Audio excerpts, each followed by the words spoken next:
नमस्कार सगळ्यांना. श्री स्वामी समर्थ. स्वागत आहे तुमचं आपल्या नवीन व्हिडिओमध्ये.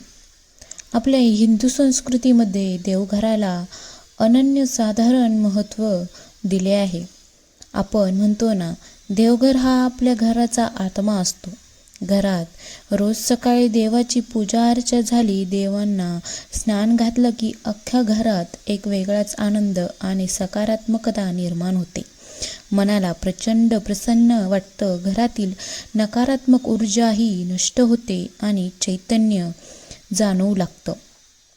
पण आजकालच्या धावपळीच्या जीवनशैली, ऑफिसच्या वेळा, स्वतःचा व्यवसाय, घरातील लहान मुलं आणि गृहिणीवर असणारा कामाचा अतिप्रचंड ताण, या सगळ्यामुळेच बऱ्याच जणांना इच्छा असूनही रोजच्या रोज देवांना व्यवस्थित स्नान घालून मोठी पूजा करणे शक्य होत नाही.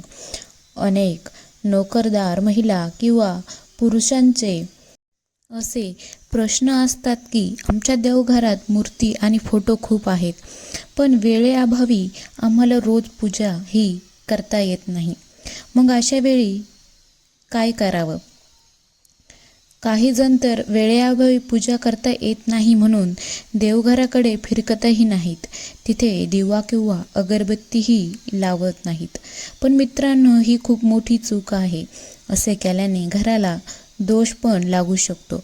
म्हणूनच आजच्या या व्हिडिओमध्ये आपण पाहणार आहोत की कोरडी देवपूजा म्हणजे काय. जर तुमच्याकडे अजिबातच वेळ नसेल तर या फक्त 2 मिनिटात अशी कोणती पूजा करावी जेणेकरून देवाची कृपाही राहील आणि घरालाही कोणताच दोष लागणार नाही. तर हा व्हिडिओ अत्यंत महत्त्वाचा आहे, त्यामुळे शेवटपर्यंत नक्की पहा. सर्वात आधी आपण समजून घेऊया की कोरडी देवपूजा म्हणजे काय. ज्या दिवशी आपल्याला कामाच्या घाईमुळे देवांना पाण्याचा अभिषेक करणे किंवा तांब्या पितळेच्या मूर्ती घासून पुसून स्नान घालणे शक्य नसते, त्या दिवशी देवांचा अवमान न करता अत्यंत साध्या पद्धतीने पूजा करणे, अत्यंत मनोभावे केलेली पूजा म्हणजेच कोरडी देवपूजा. लक्षात घ्या, ज्या दिवशी अत्यंत घाई आहे त्या दिवशी देवघर तसंच टाकून देण्यापेक्षा कोरडी पूजा करणे कधीही श्रेष्ठ ठरते. अनेक जण विचारतात, स्नान न घालता केवळ दिवा लावला तर देव चालून घेतात का? तर हो, देव हा केवळ भावाचा भुकेला नाही. तुमच्या मनात देवाप्रती श्रद्धा आणि शुद्ध भाव असणे सुद्धा गरजेचे आहे. जर तुम्ही वेळेअभावी देवघराकडे पूर्णपणे दुर्लक्ष केले, तिथे अंधार ठेवला, तर घरात नकारात्मक ऊर्जा ही वाढू लागते. या उलट तुम्ही फक्त एक दिवा जरी देवासमोर प्रज्वलित केला तरी त्या प्रकाशाने घरातील वास्तुदोष आणि नकारात्मकता दूर होते. म्हणूनच अजिबात पूजा न करण्यापेक्षा ही 2 मिनिटाची कोरडी देवपूजा नक्की करावी. चला तर मग आता प्रत्यक्ष बघूया की ही कोरडी देवपूजा आपल्याला कशी करायची आहे. ही पद्धत अत्यंत सोपी आहे आणि यासाठी फक्त 2 ते 3 मिनिटं लागतात. पायरी 1. स्वतःची स्वच्छता आणि मनाची तयारी. सकाळी उठल्यानंतर किंवा तुम्ही संध्याकाळी ऑफिसवरून आल्यावर आधी स्वतः स्वच्छ अंघोळ करा किंवा हातपाय धुवून स्वच्छ व्हा. मनात देवाचे नाव घेत देवघरासमोर या. पायरी 2. दिवा प्रज्वलित करणे. तुमच्याकडे सकाळी वेळ असेल तर सकाळी किंवा संध्याकाळी जेव्हा वेळ मिळेल तेव्हा देवघरात एक दिवा नक्की प्रज्वलित करा. वेळेची बचत करण्यासाठी एक सोपी टीप म्हणजे दिव्यासाठी लागणारे तेल किंवा तूप आणि वाती एका छोट्या बाटलीत किंवा डब्यात देवघराच्या शेजारीच ठेवा, जेणेकरून ऐनवेळी शोधत बसावे लागणार नाही. दिवा लावून देवाला नमस्कार करा. पायरी 3. सुवासिक अगरबत्ती किंवा धूप लावणे. दिव्यासोबतच देवघरात एक अगरबत्ती किंवा धूप काडी नक्की लावा. सुवासिक वातावरणामुळेच घरातील वातावरण लगेच बदलून जाते आणि मन हे प्रसन्न होते. ही सकारात्मक ऊर्जा आपल्याला कार्यक्षमतेत वाढ करते. पायरी 4. कापूर जाळणे आणि घंटानाद. बाजारातून चांगला साधा किंवा आयुर्वेदिक कापूर आणून ठेवा. रोज पूजेच्या वेळी एक छोटी कापराची वडी देवांसमोर जाळा. कापूर जळत असताना घरामध्ये घंटानाद नक्की करा. शास्त्रानुसार घंटीच्या आवाजामुळे घरात दडून बसलेली वाईट शक्ती किंवा नकारात्मक लहरी दूर पळतात आणि घराची वास्तू शुद्ध होते. एक छोटी आरती म्हणणे तुम्हाला जास्त मोठ्या पोथ्या किंवा मंत्र म्हणायला वेळ नसेल तर काही हरकत नाही. कापूर ओवाळताना फक्त गणपती बाप्पाची सुखकर्ता दुःखहर्ता ही आरती ही म्हणा. ही आरती आपल्या सर्वांनाच तोंडपाठ असते. आरती म्हणताना पूर्ण श्रद्धा आणि भाव ठेवा. बघा, ऐकायला हे खूप मोठं वाटत असेल तरी प्रत्यक्षात करायला याला अवघी 2 मिनिटं लागतात.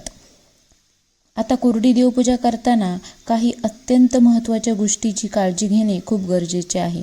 नाहीतर पूजेचे फळ मिळण्याऐवजी घरात दोष हा निर्माण होऊ शकतो. पहिली महत्त्वाची गोष्ट, फुलांचा वापर. जर तुमच्याकडे ताजी फुलं उपलब्ध असतील तर तुम्ही ती देवाला अवश्य अर्पण करू शकता. एक गोष्ट गाठ बांधून लक्षात ठेवा. आज वाहिलेली फुलं उद्या सकाळी आठवणीने देवघरातून काढून निर्माल्य पात्रात टाकली पाहिजेत. अनेक घरांमध्ये असं बघितलं जातं की वेळेअभावी आठवडाभर तीच सुकलेली फुलं देवाच्या अंगावर किंवा फोटोवर तशीच राहतात.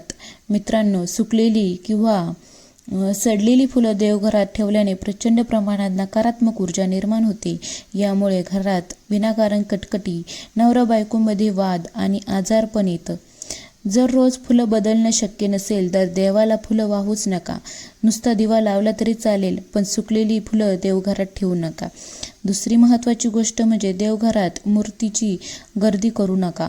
अनेकांना सवय असते कुठल्याही तीर्थक्षेत्री गेलं की तिथून देवाचा फोटो किंवा मूर्ती विकत आणणं. यामुळे देवघरात देवाची मोठी गर्दी होते. लक्षात घ्या, जितक्या मूर्ती जास्त तितका त्यांना स्वच्छ करण्याचा आणि पूजाचा व्याप वाढतो. जर तुमच्याकडे वेळ नसेल तर देवघरात मोजकेच देव ठेवा.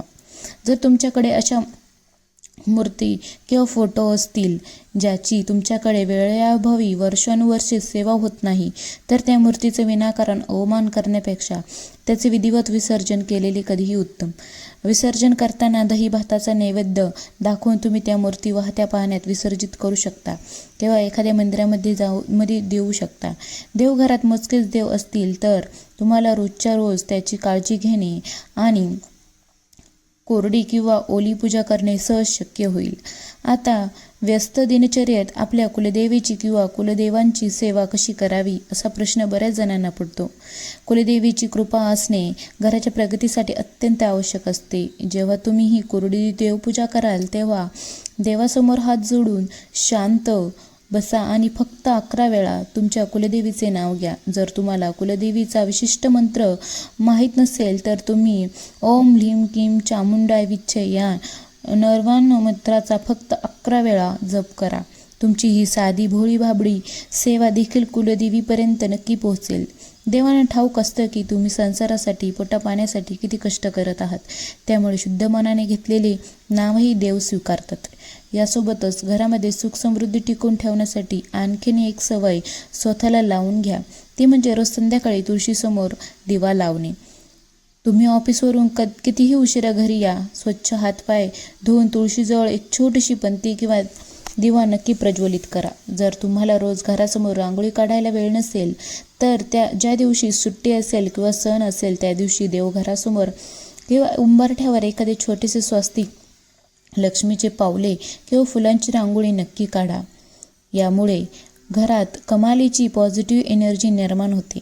तर मित्रांनो, आज आपण पाहिले की वेळेअभावी देखील आपण कशी अगदी 2 मिनिटात कोरडी देवपूजा करू शकतो. फक्त एक गोष्ट लक्षात ठेवा, महिन्याभरात येणारी पौर्णिमा आणि अमावस्या या तिथींना मात्र वेळात वेळ काढून देवांना व्यवस्थित स्नान घालून पंचामृताचा अभिषेक करून प्रॉपर पूजा नक्की करा. इतर दिवशी तुम्ही ही कोरडी पूजा केली तरी चालेल. तसेच जेव्हा तुम्ही प्रवासात असाल, ऑफिसात जात असाल किंवा गृहिणी स्वयंपाकात असतील तेव्हा मनातल्या मनात देवाचे नामस्मरण करत राहा किंवा एखाद्या मोबाईलवर गणपती स्तोत्र ऐकत जा. कर्म हीच पूजा आहे. त्यामुळे तुमचे काम प्रामाणिकपणे करणे आणि देवप्रती कृतज्ञता बाळगणे हीच खरी सेवा आहे.